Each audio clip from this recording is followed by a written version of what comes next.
తాజా 30 చూశానండి. శిల్పామోహన్ రెడ్డి గారు మళ్ళీ ఆ అమ్మాయి సవాల్ వదిలి నేను కూడా రెడీ అని చెప్పి అన్నారు.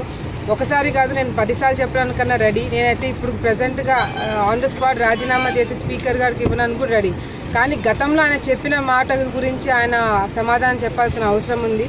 2014 రోజు అప్పుడు భూమా నాగిరెడ్డి గారి మీద నేను ఓడిపోతే రాజకీయ సన్యాసం తీసుకుంటానని చెప్పి ఆ రోజు శిల్పామోహన్ రెడ్డి గారు చెప్పడం జరిగింది. మరి ఫస్ట్ ఆయన దానికి సమాధానం చెప్పి దాని తర్వాత నేను ఆయనకు అప్పుడు ఆ సమాధానం బట్టి నేను కూడా సవాల్ వదిలేయడం జరుగుతుంది.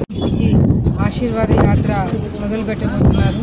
మరి ఈరోజు మా పెద్దలైన మా పెద్దనాన్న భూమా వీరశేఖర్ రెడ్డి గారు, తర్వాత భూమా నాగిరెడ్డి గారు, భూమా శోభా నాగిరెడ్డి గారు, భూమా బాలరెడ్డి గారు, భాస్కర్ రెడ్డి గారు, వీళ్ళందరూ మా పెద్దనాన్నలు వీళ్ళందరూ ఆశీస్సులతో ఈరోజు స్టార్ట్ చేద్దామని చెప్పి కూడా అనుకోవడం జరిగింది.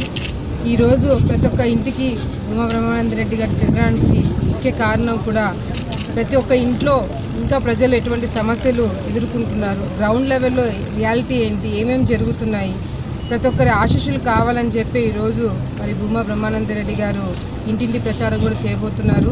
ప్రజలందరి ఆశీస్సులు కూడా ఈరోజు మా మీద, మా కుటుంబ సభ్యుల మీద ఉండాలని కూడా కోరుకుంటున్నాను. ద్వారా మీరు నంద్యాల ప్రజలకు ఎలాంటి సమాచారం అందించారు?